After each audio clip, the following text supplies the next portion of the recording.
All right. We're going to get a book here.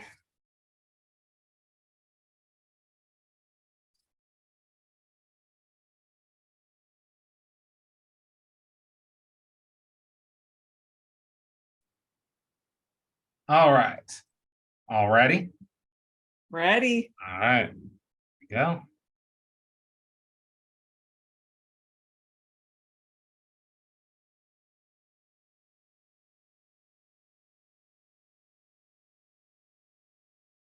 Alrighty, we are back. Ready? The making of a Ready. marketer with All right. a Go. special Friday edition.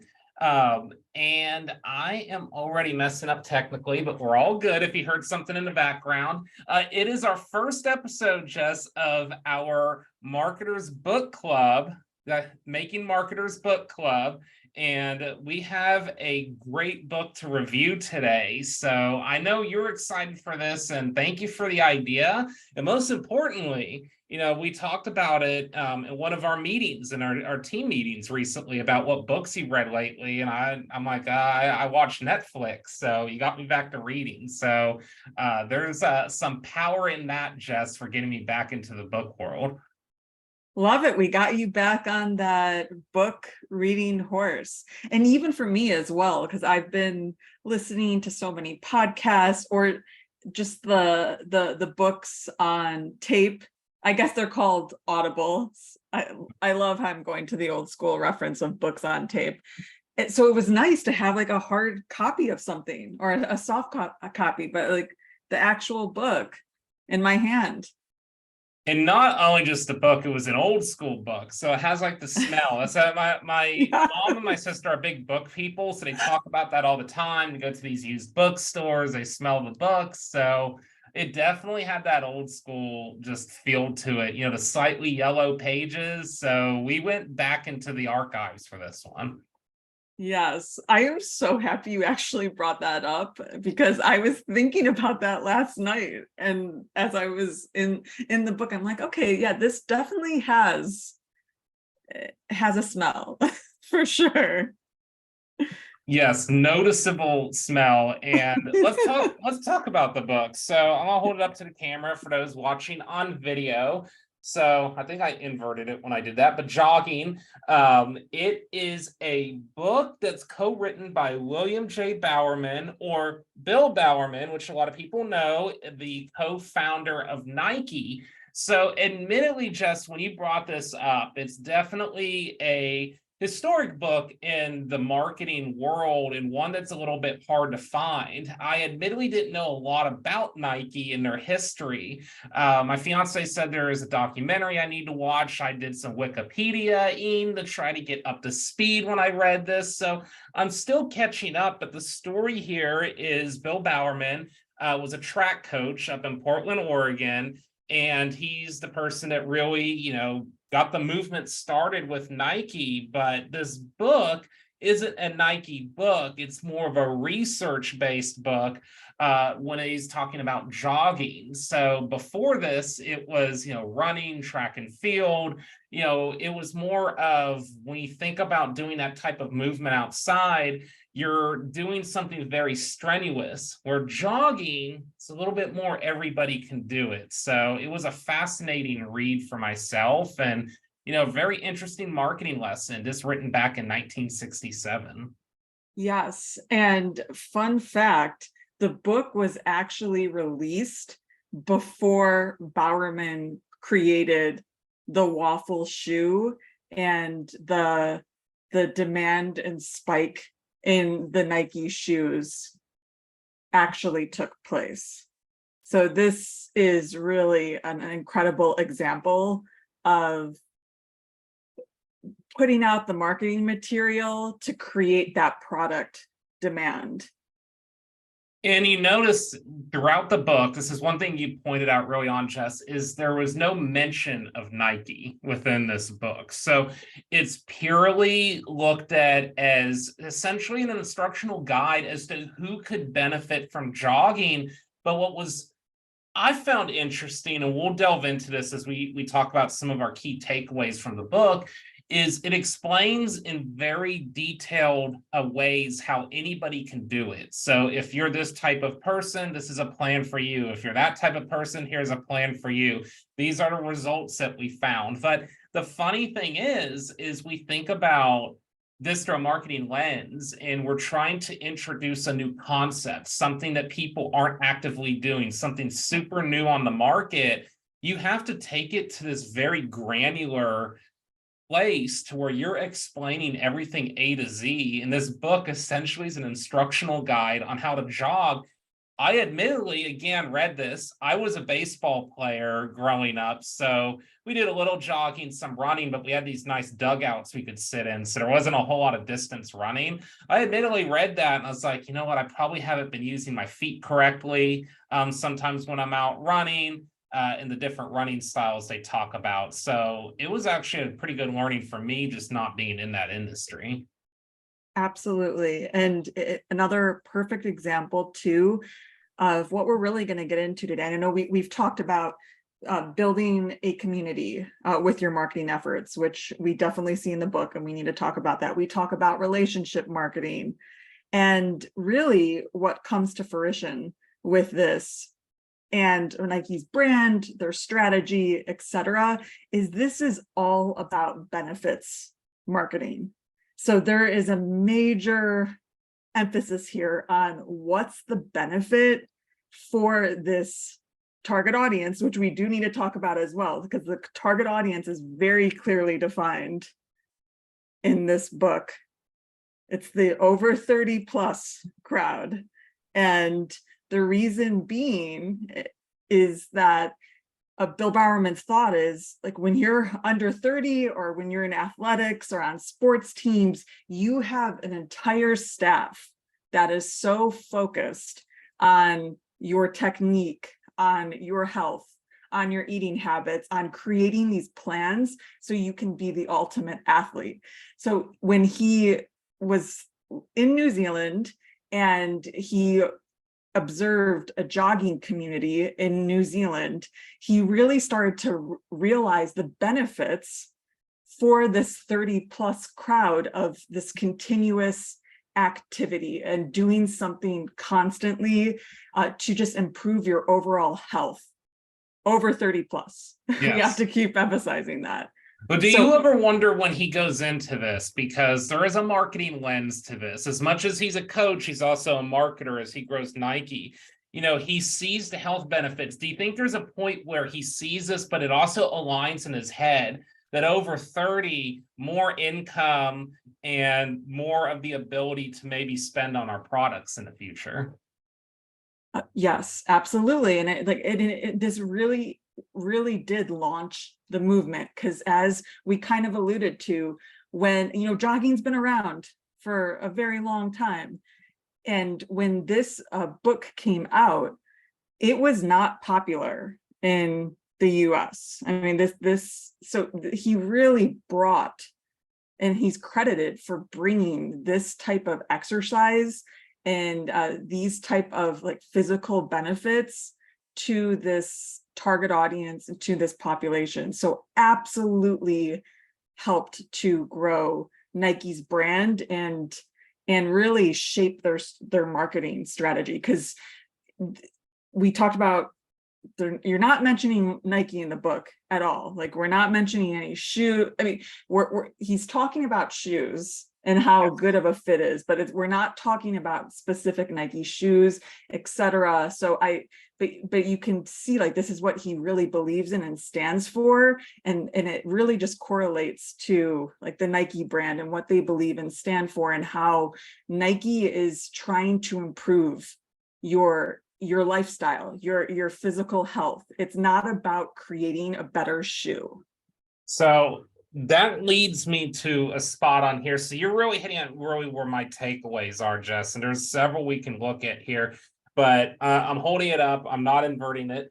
Actually, if you have like 20/20 vision, you might be able to see this. If you don't, you're not watching the video. What it does say is clothes don't make the jogger, but they help the spirit. So there's these different sections within the book. Basically, what should you wear when jogging? You think about it, if you didn't know, we know now through marketing, and a lot due to Nike and their fabulous ads.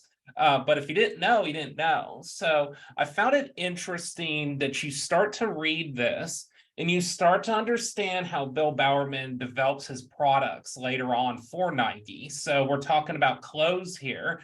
And that's a big part of Nike. Their athletic wear, their shirts, their shorts, accessories is probably not what they were built on, but you see some of the methodology in here. And I found that interesting that he really speaks to not only the physical side, but more so the mental side about feeling good about what you're doing. And again, it speaks so much to your demo of plus 30 audience versus somebody that might be in their athletic peak in their 20s. Absolutely. I mean, they even talk about, when we go back to the benefits of jogging and this continuous physical movement, that it can extend your lifespan. So like, think about that as like when if you have a sedentary lifestyle, and we're talking about heart disease in this book and like living a longer life. I mean, this is so targeted towards people that are like trying to create a better lifestyle for themselves. And health benefits historically through marketing has always been big. It's big now. We think about what we went through with COVID up until now. Obviously there's a lot of talk around different health concerns that arise, but we think back in 1967 here, the life expectancy of 1967 versus 2023 is astronomically different. The medicine's different, the doctors are different, the treatment's different. There just wasn't as much or as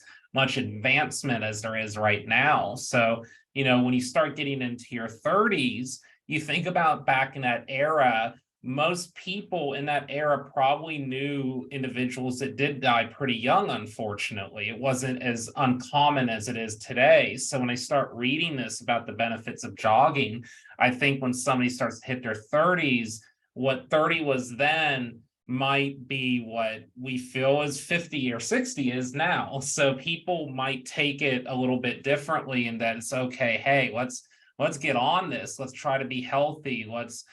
He also talks about some of the myths that are out there. He myth busts that jogging could lead to cardiac disease. Instead, he's saying that it helps with your heart. So it's interesting that they take this angle, and there's just so many angles that they take. Looking good, feeling good, athletic fit, but also the health side of it and trying to articulate what that could mean for a 30 plus. Yes. And to just further emphasize how this has really just accelerated Nike's brand and their marketing strategy, and has made them one of the most well-known brands in the world. Another fun fact, they sell 25 pairs of shoes every second these days. So this has absolutely benefited Nike and their ability to sell shoes. And also the first commercial that came out in 1977. So here we have, the book has launched, sold 1 million copies. It's really created this movement in the US now, with people over 30 plus who are now getting into jogging and building their own communities, their own jogging communities in their areas. The 1977 commercial was an 80-year-old jogging across the Golden Gate Bridge. And there is one mention at the end of the Nike swoosh and the brand logo, but really it was, again, all about this man jogging like every other day, like, and how he has overcome his obstacles, his challenges, and really created this more active lifestyle. So again, a direct correlation to like what this book has done, and then carrying that strategy through, like, so from a TV perspective. Let's talk about that in a modern marketing sense. So we consult clients. I've talked to a number of business owners, all different types of verticals, all different styles of marketing, B2C, B2B, big budget, low budget. there is still, I would say, 50% or maybe a little higher than 50%. When I mention the word influencer, it's still an extremely taboo topic that a lot of companies do not want to embrace. But the thing about influencers, it is not new. The technique of influencer is nothing new. The format and landscape that it's in social media is very different, maybe, but the idea isn't new. So you take this back and look at 1967, you talk about this commercial in the 70s for Nike. What they do is they're showing regular people able to utilize their product and how they can utilize it and showing it really transparently. That's one side of it, but also the community side of it, word of mouth, being able to talk about something, getting it out there in a natural community. We are not necessarily, you're paying for maybe ads, you're paying for TV or newspaper or radio back in these days, but instead you're not just relying on that. You're building a community of users who influence the product that you're putting out there. So the technique in what we're talking about what the conversational piece is, there's a lot of mention in this. If you're able to pick up a copy and read it, of course, we highly recommend it. It talks a lot about community and why jogging is good for community. Jogging is not a competitive sport. When you think about running or moving, the first thing in your head is competitive sport. He's myth busting so many things so quickly in this book that within the first 25 to 30 pages, I feel like I know exactly what jogging is and isn't. I think that's a powerful tool to get people to start influencing on their own. Yes, there's even a section in the book that talks about how to build your own jogging community and the steps that you can take to be most successful. So yes, absolutely about the community building, but you're right. It's really with this emphasis on how it benefits the customer. This is very customer driven, and we've talked about this many times before in almost every episode about not focusing necessarily on the product or service features, but again, what is the end benefit? What emotions, values are you trying to instill in your end user or in your customer? And I think we can learn that when we go back in history too. I feel like so much of us, and maybe this is like the myth that we have to keep talking about, I feel like in the making of a marketer, is there's so much reliance on data points for everything. And they're good. Like I would never tell a marketer not to use data, not to find the trendiest thing out there, not to try to get the most efficient cost. I think it's important for our KPIs, but there's also a history of marketing that's out there that uses these very customer focused techniques, and they date back decades and decades. And I feel like sometimes the entire marketing industry tries really hard to go away from things that are known to work and to try to use the new fancy toys when it's the things that have always worked across different mediums that we have found to be the most successful. And this is very much, again, community driven here. Nike obviously now has the brand power to where they can put any type of line of products out there and it's going to sell because they have that dependability and they have that customer base already established. But if they didn't have a community, then you're just always spending money over and over and over again to find a community. And you could find yourself going down a very expensive rabbit hole when something like this, an interesting book, it has data in it, but it's from really the source, a coach that was in Portland, Oregon, and Bill Bowerman, and what his studies that he saw from this group in New Zealand, what his personal opinions are. I think opinions, sometimes we talk about data all the time. I still feel like people who are vetted professionals and their leaders in their industry, their opinion matters. And in this book, he supports it with data, but he's not afraid to give his opinion. And sometimes I think that's important too, that if you have that, if you're a trusted voice in your community, let's hear it. Don't feel shy just because you have to have 1,000 data points behind everything you say. Absolutely. I mean, and yes, like it goes back to this idea that he really believed in this activity and the benefits again for the end user, and that 100% carries over to the Nike brand and how they communicate their brand values. And also, we haven't mentioned, he does have another expert, because you're right, this book is not data driven, but he does have another expert weighing in.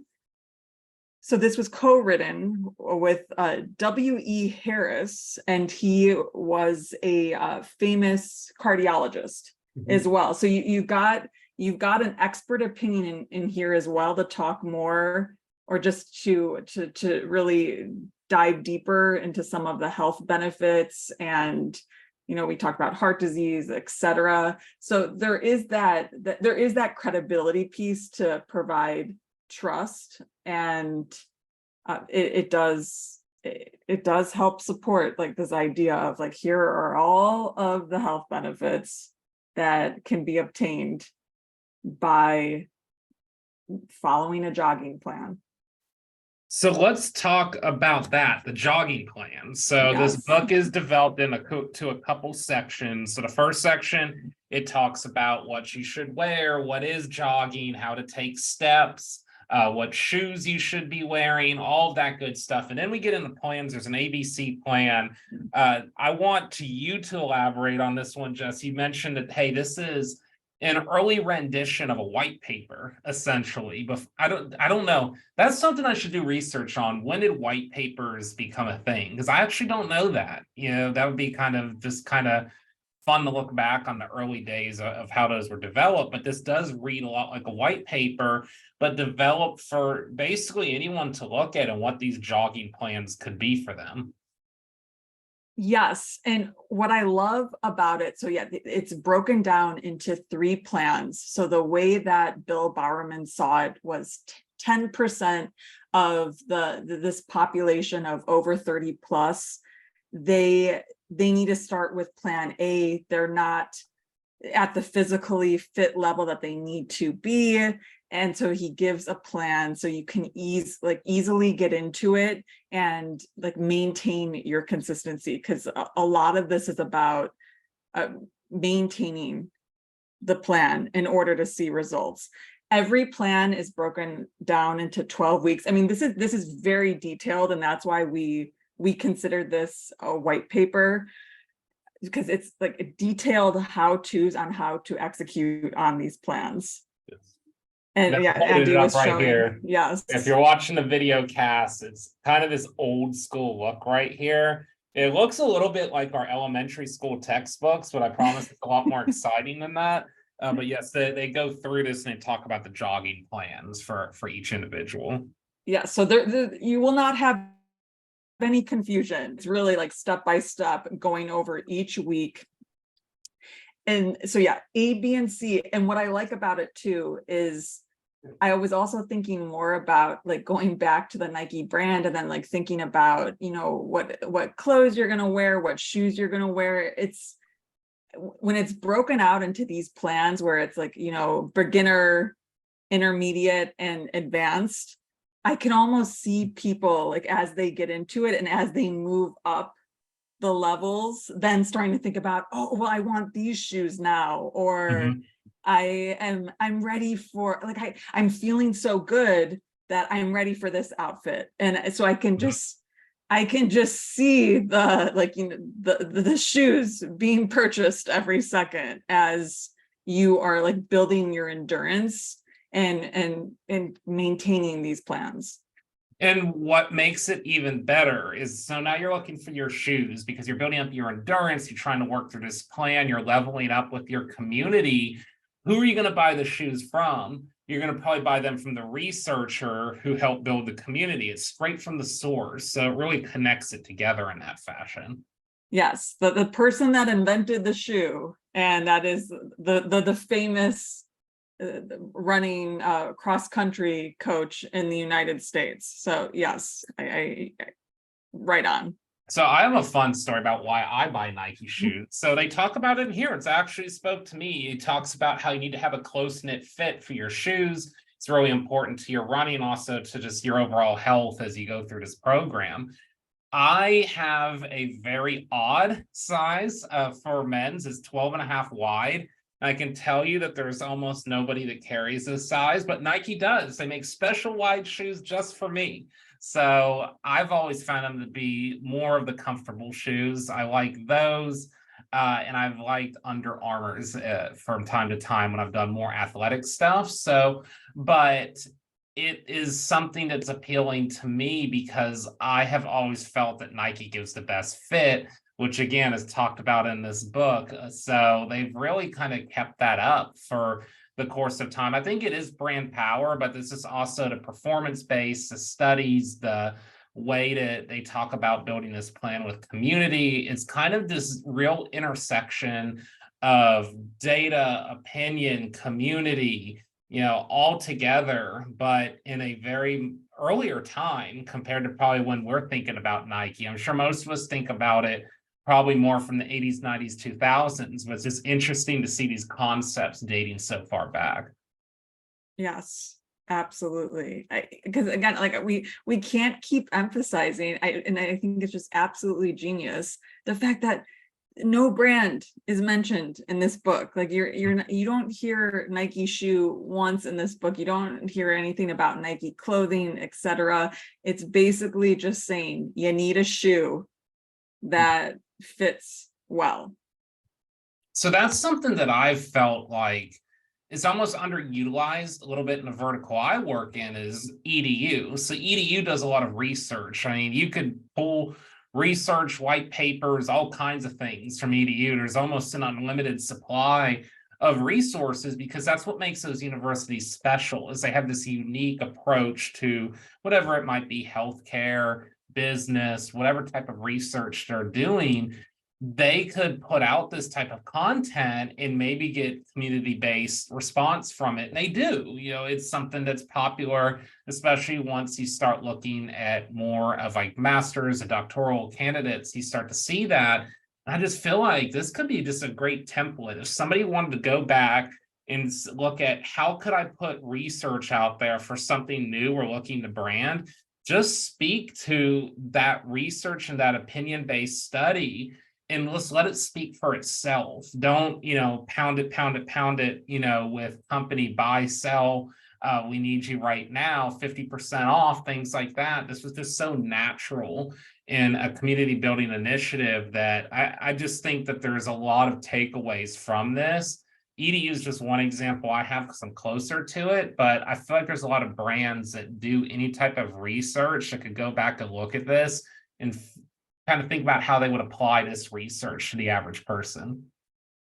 Absolutely. I mean, any brand could do this, and we've talked about this before. It's essentially making observations of your customer or the audience, the end user that you are trying to reach, forming a point of view, using a little data to build that trust and credibility after you've formed a point of view and something that you believe in, and then focusing on the benefits for, like, based on the point of view, focusing on the benefits for that end user and the customer.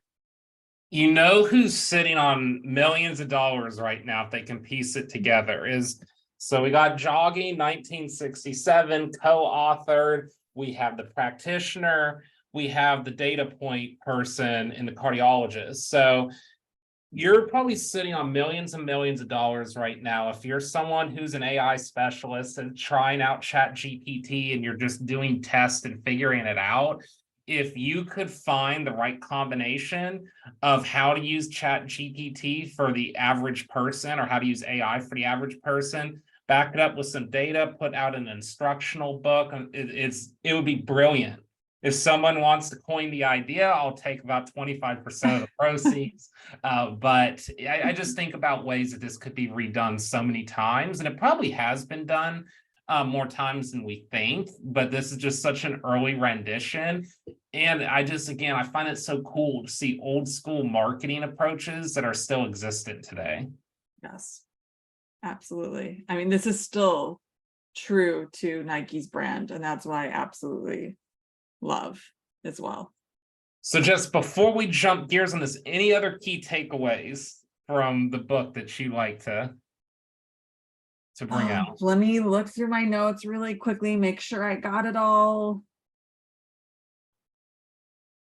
I'm just showing the back cover right Yeah. now on the video, some of the key things they put on the back. It is free, it is easy, it is relaxing, it can be done alone or in groups, it is fun, it is good for the heart and lungs, the organs, which may determine your lifespan.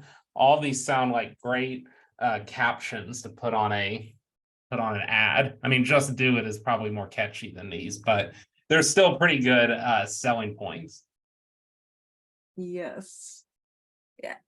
I just can't reemphasize just how he really helped with this, creating this movement, and it was all centered around helping the customer understand what jogging is and the health benefits to them.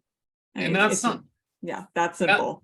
And that's something to take away, for us as we consult, for companies that are listening, for anybody in social media or management, answering those questions from the consumer. Your consumer could be B2B, it could be another business. What is those takeaways that they're going to get? Why does it matter to them? What is the easiness level of it? I like that part. Anybody can do it. Now, obviously, not every brand or every product is available for anyone to do, but let's speak directly to who the consumer is. And if we're speaking to someone that's kind of niche, let's talk about what is that instruction level? What is that getting started level? What is a plan they would need to go through to get there? So I think that they answer consumer questions before consumers have them. I think about copywriting a lot. I think about titles of ads. I think about if you're getting search engine, or search engine queries, look at, what your search team is bidding on. Look at your Google Analytics as to what are people searching for your product. You can answer these questions all in an organic, community styled way. They didn't have that advantage with jogging. They probably just had to take a shot in the dark and see if their research would attract people. And it's always interesting when we look back at some of these publications. Like you said, it probably wasn't big during the time, but we look back on it now, and it took decades later for us to understand the importance of this book. For sure. And for our listeners that are having trouble finding a copy, you can always to read Shoe Dog, because in Shoe Dog, Phil Knight does talk about this and like how Bill Bowerman and how it was part of their marketing strategy, and how Bill Bowerman really started this movement, so that you can get a little bit of the perspective from Shoe Dog as well. Definitely. And if you're just looking to obtain a copy that's not in print anymore, so they're a little bit trickier to get, they're out there. But if you're a listener of the podcast, you have something you think would be interesting for us to read in our further explorations on the book club, we could do a paperback swap. Just send me a message. We'll see what you got, make a good recommendation for us in our book club. And there's ways and sites, paperback swap is a big one, where people do exchange books. So if you have something that's a must read and is important to you in the marketing world, we definitely be interested. As we're not going to do this every week, of course, with the book club, but it's something that we're going to mix and match in, maybe as a monthly option, and give you a little bit different perspective than our usual episodes. Yes, absolutely. Yes. The next book will definitely be more accessible, but we had to start with the OG. Yes. And it was an easy read too, right around, it was 130, I think 34, 35 pages. There's pictures, in elementary school, everybody likes pictures. They make the books go quicker. So it's a pretty easy read. The meat and potatoes is right out front. So they talk about a lot of the key things in there about the shoes, the the Benefits. cardiology aspect of it, the clothes to wear, the suggestions of just what jogging is, and then it gets into the plans. And if you're looking for a jogging plan, I'm pretty sure this is still relevant today. So there, I know, I think it was plan B or C. Towards the end, they're talking about going jogging for 5 miles. And I was like, I don't think I ever made it up to those plans, but if you are a runner or someone looking to get into that, that's a good plan for how to increase your workload to get up to a certain point. Yes. I was just thinking when you said that this was easy to read, we gave you the plan A option, Andy, for getting back to reading books. Yes, the plan A. Podcast episodes about it, so I have to read them. So we'll transition here. So just a few notes about the podcast. So just if you haven't heard our updates, we had our life updates episode a few weeks ago. So I, of course, announced that I'm getting married in a year. So there's no news for me to take off from the podcast yet. We got our venue, we got our caterer, we got a few things started. So we're getting there. And then just you're starting your maternity leave. So I know this is an extremely exciting time for you. And we're going to start having a few guest hosts just over the next couple of weeks to give just some well-deserved and much-needed time off for this exciting time. So we're going to start making some announcements over the next handful of days about that, who some of the guest hosts will be. And then just, of course, you'll be returning once you're, ready to go and, settled during this exciting time.